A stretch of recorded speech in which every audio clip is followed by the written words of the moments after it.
ಕಾರ್ಮಿಕ ವಿರೋಧಿ ನೀತಿಯನ್ನು ಪ್ರತಿಭಟಿಸಿ ರಸ್ತೆ ತಡೆ, ಕಾರ್ಮಿಕರ ಬಂಧನ ಬಿಡುಗಡೆ. ಬೆಳಗಾವಿ ಜಿಲ್ಲೆ ರಾಮದುರ್ಗ ಪಟ್ಟಣದ ಶ್ರೀ ವೆಂಕಟೇಶ್ವರ ದೇವಸ್ಥಾನದಿಂದ ವಿಧಾನಸೌಧದವರೆಗೂ ಪ್ರತಿಭಟಿಸಿದರು.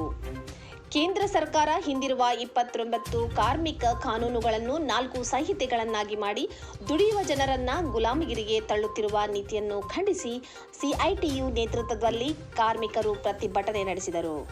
ಮಿನಿ ವಿಧಾನಸೌಧದ ಎದುರು ಇರುವ ರಸ್ತೆಯನ್ನು ಸುಮಾರು 1.5 ಗಂಟೆ ಬಂದ್ ಮಾಡಿ ಪ್ರತಿಭಟನೆ ನಡೆಸಿದರು. ನಂತರ ಕೇಂದ್ರ ಸರ್ಕಾರಕ್ಕೆ ತಹಶೀಲ್ದಾರ್ ಮೂಲಕ ಮನವಿ ನೀಡಿದರು. ಈ ಸಂದರ್ಭದಲ್ಲಿ ರಸ್ತೆ ತಡೆ ಮಾಡಿದ ಕಾರ್ಮಿಕ ಮುಖಂಡರನ್ನು ಮತ್ತು ಕಾರ್ಮಿಕರನ್ನು ಬಂಧಿಸಿದ ಪೊಲೀಸರು ನಂತರ ಬಿಡುಗಡೆ ಮಾಡಿದರು. ಕೇಂದ್ರ ಸರ್ಕಾರವು ಕಾರ್ಮಿಕ ಕಾನೂನುಗಳನ್ನು ಬಂಡವಾಳದಾರರ ಪರವಾಗಿ ತಿದ್ದುಪಡಿ ಮಾಡಿ ಅದನ್ನು ಜಾರಿ ಮಾಡಲು ರಾಜ್ಯ ಸರ್ಕಾರಗಳ ಮೇಲೆ ಒತ್ತಡ ಹೇರುತ್ತಿದೆ. 2019-20ರಲ್ಲಿ ಸಂಸತ್ತಿನಲ್ಲಿ ಅಂಗೀಕರಿಸಿದ್ದು 4 ಕಾರ್ಮಿಕ ಸಂಹಿತೆಗಳ ಅನುಷ್ಠಾನದಿಂದ ಕಾರ್ಮಿಕ ಪ್ರತಿರೋಧ ಎದುರಿಸಬೇಕಾದ ಭಯದಲ್ಲಿರುವ ಮೋದಿ ಸರ್ಕಾರ ಇದನ್ನು ರಾಜ್ಯಗಳ ತಲೆಗೆ ಕಟ್ಟಿ ನುಣುಚಿಕೊಳ್ಳುತ್ತಿದೆ. ರಾಜ್ಯ ಸರ್ಕಾರವೂ ಸಹ ಕೇಂದ್ರದ ಹಾದಿಯಲ್ಲಿ ನಡೆದು ಕೇಂದ್ರ ಕಾರ್ಮಿಕ ಸಂಹಿತೆಗಳ ಜಾರಿಯ ಮೊದಲೇ 12 ಗಂಟೆ ಕೆಲಸ ಮಾಡಬೇಕೆಂದು ಕೈಗಾರಿಕಾ ಕಾಯ್ದೆ 1947, 1948 ಮತ್ತು 1970 ವಾಣಿಜ್ಯ ಸಂಸ್ಥೆ ಕಾಯ್ದೆ ತಿದ್ದುಪಡಿ ಮಾಡಲು ಹೊರಟಿದೆ ಎಂದು ಕಾರ್ಮಿಕ ಮುಖಂಡ ಜಿಎಂ ಜೈನೆ ಖಾನ್ ಖಾರವಾಗಿ ಮಾತನಾಡಿದರು. ಹಿಂದೆ ಬ್ರಿಟಿಷರ ವಿರುದ್ಧ ನಿರಂತರ ಹೋರಾಟ ನಡೆಸಿದ್ದರ ಫಲವಾಗಿ ನಮಗೆ ಸ್ವಾತಂತ್ರ್ಯ ಸಿಕ್ಕಿದ್ದು, ಅದೇ ಸಮಯದಲ್ಲಿ ಕಾರ್ಮಿಕರಿಗೆ ಸೌಲಭ್ಯ ನೀಡುವ ಕಾನೂನುಗಳು ಬಂದವು. ಈಗ ಸರ್ಕಾರಗಳು ಕಾರ್ಮಿಕರಿಗೆ ಸಿಗುವ ಸೌಲಭ್ಯಗಳನ್ನು ಕಸಿದುಕೊಳ್ಳುತ್ತಿದೆ ಎಂದು ಕಾರ್ಮಿಕ ಮುಖಂಡರಾದ ನಾಗಪ್ಪ ಸಂಗೊಳ್ಳಿ, ಕೃಷ್ಣ ಹೊಸೂರ್ ಮಾತನಾಡಿದರು. ಸರಸ್ವತಿ ಮಾಳಶೆಟ್ಟಿ ಸ್ವಾಗತಿಸಿದರು. ವೀರಭದ್ರ ಕಂಪ್ಲಿ ವಂದಿಸಿದರು. ಪ್ರತಿಭಟನಾ ಸಭೆಯಲ್ಲಿ ಎಲ್ಲ ವರ್ಗದ ಕಾರ್ಮಿಕರು ಇನ್ನಿತರರು ಉಪಸ್ಥಿತರಿದ್ದರು.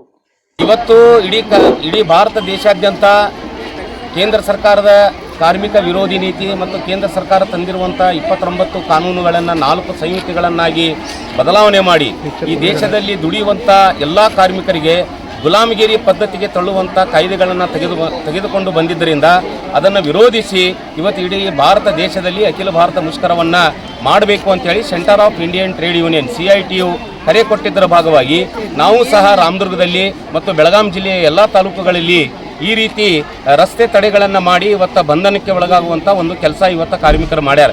ಯಾಕಪ್ಪ ಅಂತಂದ್ರೆ ಈ ಕಾರ್ಮಿಕ ಕಾನೂನುಗಳು ಬದಲಾವಣೆ ಏನು ಮಾಡ್ಯಾರ, ನಮ್ಮ ದೇಶದ ಪ್ರಧಾನಮಂತ್ರಿ ನರೇಂದ್ರ ಮೋದಿಯವರು ಮತ್ತು ನಮ್ಮ ರಾಜ್ಯದ ಮುಖ್ಯಮಂತ್ರಿ ಸಿದ್ದರಾಮಯ್ಯನವರು ಏನು ಮಾಡ್ಯಾರ, ಈ ಕಾರ್ಮಿಕ ಕಾನೂನುಗಳು ಏನಾದರೂ ಜಾರಿಗೆ ಬಂದುಬಿಡ್ತಂತಂದ್ರೆ 100% ನಾವು ಹೇಳ್ತೀವಿ ಇಡೀ ಕಾರ್ಮಿಕ ಕುಲ ಇವತ್ತು ಮೊದಲಿನಂಗೆ ಗುಲಾಮಗಿರಿ ಪದ್ಧತಿಯಲ್ಲಿ ಹೋಗುವಂಥ ಒಂದು ಪರಿಸ್ಥಿತಿ ಬರ್ತೈತಿ.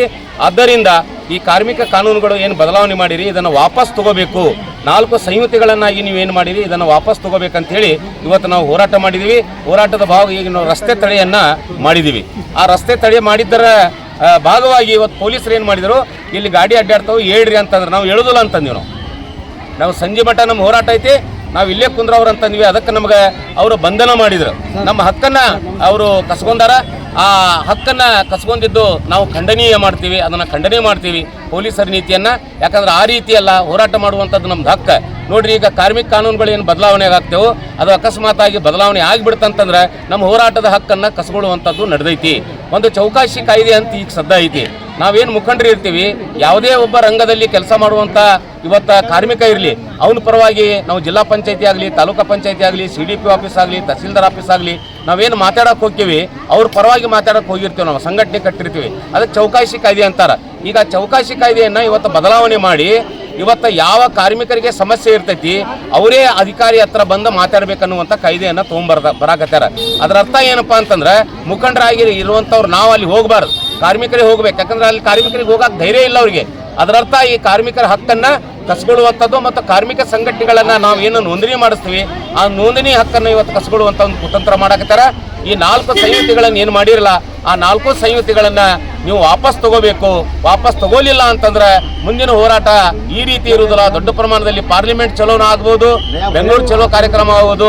ಆದ್ದರಿಂದ ನಾವು ಮಾನ್ಯ ಪ್ರಧಾನಮಂತ್ರಿಗಳಿಗೆ, ಮಾನ್ಯ ಮುಖ್ಯಮಂತ್ರಿಗಳಿಗೆ ವಿನಂತಿ ಮಾಡ್ಕೊಳಕ್ತೀವಿ, ಏನು 29 ಕಾನೂನುಗಳನ್ನು 4 ಸಂಹಿತೆಗಳನ್ನಾಗಿ ಮಾಡಿ ಜಾರಿ ಮಾಡಕ್ಕೆ ಹೊಂಟೀರಿ, ಅದನ್ನು ಮಾಡಬೇಡ್ರಿ ಅನ್ನುವಂಥದ್ದು ವಿನಂತಿಯಿಂದ ಇವತ್ತು ನಾವು ತಹಸೀಲ್ದಾರ್ ಮೂಲಕ ಪ್ರಧಾನಮಂತ್ರಿಗೆ ಮತ್ತು ಮುಖ್ಯಮಂತ್ರಿಗಳಿಗೆ ಮನವಿಯನ್ನು ಮಾಡಿವಿ. ಅದರ ಮೂಲಕ ಬೇರೆ ಬೇರೆ ರಂಗದಲ್ಲಿ ದುಡಿಯುವಂಥ ಎಲ್ಲ ಕಾರ್ಮಿಕರ ಬೇಡಿಕೆಗಳನ್ನು ಇಟ್ಟುಕೊಂಡು ಸಹ ಇವತ್ತು ತಹಸೀಲ್ದಾರ್ ಮೂಲಕ ಮನವಿಯನ್ನು ಕೊಟ್ಟೇವೆ. ಇನ್ನು ಮುಂದೆ ಈ ಕಾರ್ಮಿಕ ಕಾನೂನುಗಳು ಜಾರಿ ಮಾಡಿದ್ದೇ ಆದರೆ ನಮ್ಮ ಹೋರಾಟ ಈ ರೀತಿ ಇರುವುದಿಲ್ಲ, ಉಗ್ರ ರೂಪ ತಾಳ್ತೈತೆ ಅನ್ನುವಂಥ ಎಚ್ಚರಿಕೆಯನ್ನು ಕೊಡ್ತಾ